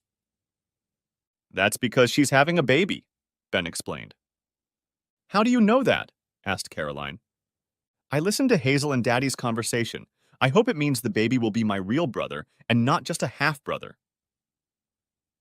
Her parents were silent again, looking at her to say what needed to be said. Caroline made an effort on herself to gather her thoughts. "It's not like that, Ben. Half is because our family is split in two. You're half of my family, half of Jack and Hazel's. So I have two families, one here and one in Brighton?" "Shut up, Ben." wanted to shout at Caroline, but her own voice turned quietly to her alone. And I've had two lovers. Two is not twice one, and now I have no one to love. Caroline felt like she was being crushed under a great weight. Her self-serving lies crumbled, and she realized what she had done. Everything she had gained from her connection with Damien had cost everything she had: her home, her job, and her husband. She was back to where she started, and she had nothing to brag about in the 15 years between them. She had children, but only half of them. They were resentful and looked at her with angry, accusing eyes. They knew she had driven their father away and would never forgive her. She looked at the faces of those sitting at the table. They all knew it, and only she herself could not realize what she had done. The baby could turn out to be a girl, Amy said. If she's only half my sister, she could be half someone else's. I won't mind. Caroline hastily left the table and closed herself in her room. Left alone in bed, she cried all night. For the first time, she recognized that she had not just been unlucky, she had been wrong. Everything she had won was insignificant, like a gambler who bets on a stranger and wins. Winning once only increased her confidence in the eventual collapse, and winning gave a short-lived high for which she was paying for with the devastation of a lifetime. Ben sat with her after breakfast the next morning, irritated and unable to decide what to do. Mom, do you mind being alone? She shook her head. Is Hazel a friend of yours too? I think she's very nice. Are you going to get married again like Daddy? She wanted to say no, but instead she replied, I'll do my best to make sure you see Jack and me as often as possible. She knew it was easier for Ben to accept Hazel than if she introduced him to her boyfriend. And if she had a partner, she was sure Jack wouldn't be as eager to spend time with her, which was all the kids wanted. She hated it, but whenever she suggested that the kids go out for some fun, one of them, usually Amy, would say, Can Daddy come too? She said this even when she knew he worked 200 miles away. Another worry encompassed her late at night. The children loved her because she was their mother, but most of all they trusted Hazel. It was Hazel who made sure they didn't get hurt while she was alone and far away. She let them down, so they were right to trust Hazel. They learned to love Hazel, and when she grew old, they would visit her only out of a sense of duty. Hazel would become a grandmother to their children. She was the cause of it all. There's no one else to blame. And she had suffered too. Never again could she count on a relationship based on mutual support, trust on both sides, equality, where each knows the other is both strong and weak in every way, but will do their best to do the right thing at the right moment. People do bad things not out of a desire to gain an unfair advantage over others, but because they see life through the distorting prism of self-interest. She would never entrust herself to another relationship because she would never be sure she could behave honorably.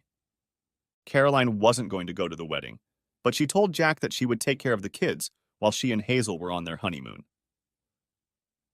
The wedding invitation, when it came, was a pleasant surprise. Better to be there than to be alone. And she should be there, for the past, for Jack, and for her children. Other than an inordinate amount of effort on her appearance, she hadn't prepared for the day in any way. Her main concern was to remain calm. It was a modest event, a civil ceremony at the registry office, and a reception in one of the university halls. Hazel's mother and sisters and a few of her work colleagues were present, but Jack had no one. His parents had died, and his friends hadn't survived the divorce and job changes. Caroline, moving among these people, most of whom had reason to dislike her, thought she was here as Jack's only friend.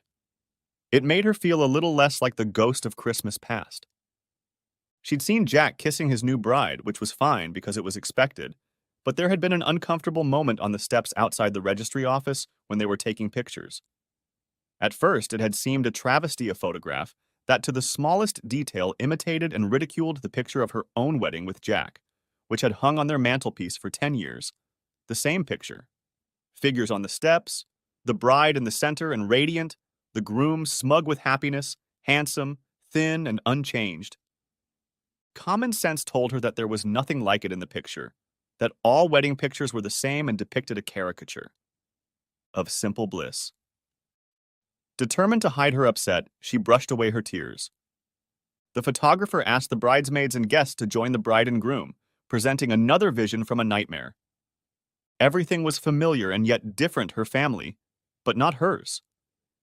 The scene she could witness but was shut out from her.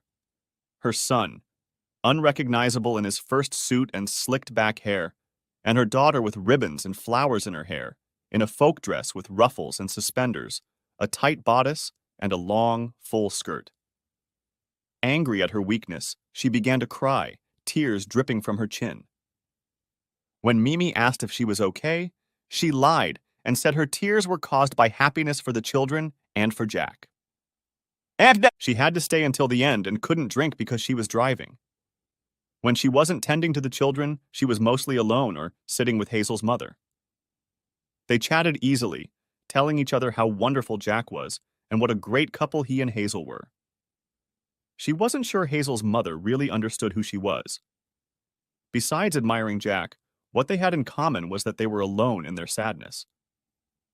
She stayed away from Hazel's coworkers, who, when introducing Jack's ex-wife, would snort ironically, "How odd," and trust Hazel to do her unconventional things. Jack sat with her for a while, being kind and gentle, saying how wonderful she looked, thanking her for coming and praising how well the kids were doing. "How are you doing, Jack? The second time around?" she asked, hoping there was no bitterness in her voice. "Good," he answered honestly. "I'm a survivor. I'm alive and happy. I have a great job. The kids are happy. I have a beautiful wife who is pregnant with my child. What more could I want? I'm sorry things didn't work out the way you hoped. I've made mistakes, and I'm sorry I've caused so much pain. If it's any consolation, I've suffered myself." I know. Looking back doesn't help. We have to put what happened in the past. Appreciate what we have, Ben and Amy, and be open to what life will bring. There's no reason why something wonderful can't happen to you as it did to me. Don't you see? It was that openness to life that brought Damien. I need to get a job and then I'll lead a simple life. Go to work, be with my kids as much as I can, clean up my act. Maybe I'll grow up. I hope we can be friends and I look forward to meeting your child. I'd like to think that in 20 years I'll have sorted myself out and be fit to be someone's companion. And if we can fall in love, even better. What I'm saying is that you mustn't give up hope. Take life as it comes, one day at a time, but do what is right. You're always a sensible, balanced man, Jack. I was so proud of you when we got married. I took it all for granted. Shut up, Caroline. I'm no saint and you know it.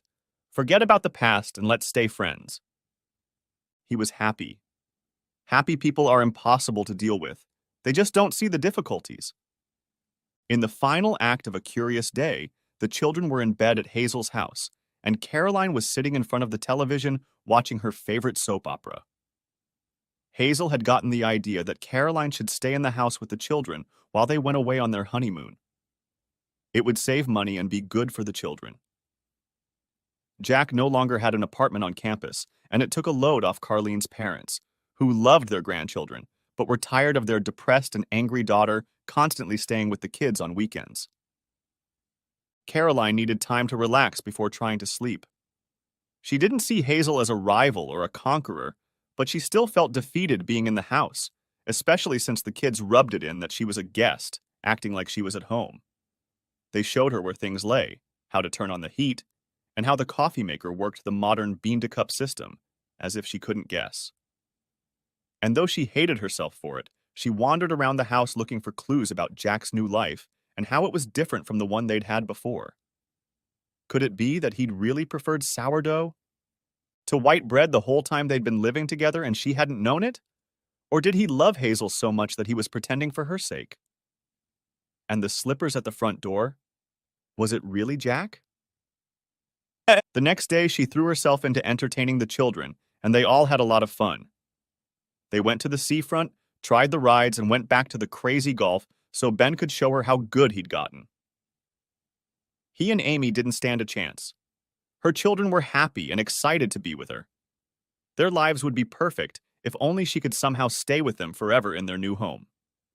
And that, they all knew, would never happen. While the kids were in school, she was looking for a job. If she could find something local that would pay for housing, she would be able to see the children more often, see them in the evenings, take them to school, be an equal partner in their lives. Almost immediately, she found a job a few miles from the coast in Hove. She was to be shipping manager for a small internet company supplying brass door furniture. Not the best job, but better than the one she had. They were desperate for help, and she'd arranged to start work the following Monday when Jack and Hazel returned. For the first time in a long time, she was optimistic about the future. The next day, she found a 2-bedroom apartment. It was above a store on a busy street and parking was poor. When she got settled, she could look for a more suitable place to live, or maybe buy one with the money left over from the sale of the house. It had to happen soon because Ben and Amy couldn't live in the same bedroom for long. Her new job was hard. She had little in common with the rest of the staff, but it was a fresh start and no one had any preconceptions about her. She knew nothing about the business they were in, but she was determined to make it a success. Despite the newness of the work, she found much to learn from her experience and soon decided that she could be quite good at it. By the end of the first week, she had a long list of improvements she wanted to suggest to her supervisor. It was a joy to have responsibilities again and a staff that hoped she would make their lives better. She was now able to participate in school activities and keep the children overnight during the week. Suddenly, life felt more normal. There was little entertainment, but working and cooking for the children became satisfying where before it had been a chore. Parking was always a problem at the entrance to Amy's school, and she squeezed her car into the narrow space. When she tried to get out, she saw that she had blocked the man sitting in the car next to her. She backed up and got out of the car to wait for her daughter. The man got out too and smiled at her as they stood at the school's perimeter fence. "Like feeding at the zoo," he remarked as he looked at her. "I wish they'd let the kids out on time instead of making us wait." "I'm in such a hurry, I'm only glad I'm on time," she replied cautiously. She knew the man was interested in her. He was respectable, well-built, plain, unassuming, seemed attentive and caring, but she felt nothing. No curiosity, no desire to challenge and influence as she had in the early days with Damien. It would be nice to have a companion, someone to study and talk with. But the complexities of being involved scared her. She didn't want to make a commitment and once again show herself inferior. "The highlight of my day," the man continued. "At the school gates, you meet all the best people. It's the moment of calm before the kids come, when anything is possible." He looked at her and she smiled thinly. He's trying hard, she thought, and I don't really care. What's wrong with me? The man must have realized what was the matter, because he didn't say anything more. Then Amy came out and spoke to a little girl who turned out to be the man's daughter. The man looked at her as if that proved they could be friends, but she smiled and jumped into the car. She seemed to have damaged something deep inside her and lost her ability to connect with other people. But later, she wasn't so sure anymore. Perhaps it was just the fact that she hadn't met the right man. Jack set pretty high standards. It was after Caroline's due date that Jack called and asked her to pick up the kids so he could take Hazel to the hospital. She rushed across town to pick up the children and took them to her apartment. There was no news for 24 hours, and she felt as tense as if it were her daughter's baby. When the phone finally rang, she let Amy answer it, and it was the news they had been waiting for. Amy had a new brother, who was named Oliver Graham, after Hazel's father. Caroline picked up the phone to check that everything was okay and to give Jack and Hazel her congratulations. She was delighted to receive an invitation to come visit as soon as she wanted. They immediately went to visit and found Hazel feeding a toothless, bald Oliver Graham. Caroline sat down beside her on the sofa. In her arms lay a miniature version of Jack, frowning sternly. At least that's what it looked like to her. Holding the baby in her arms, she was calm in a way she hadn't been in a very long time. Oliver Graham swung his arms, and his palm caught her index finger. Jack grinned. Ben and Amy crowded close by and stared at their tiny brother in amazement. Their family was complete. Her failures had hurt everyone she cared about, except Oliver Graham, perfect in every way. She had to be brave and stop looking back. Life was waiting for her to reach out. It's never too late to start over, and this time, she knew how to make it right. The end. Thanks for watching. I hope you enjoyed it, so subscribe to my channel and watch the next video.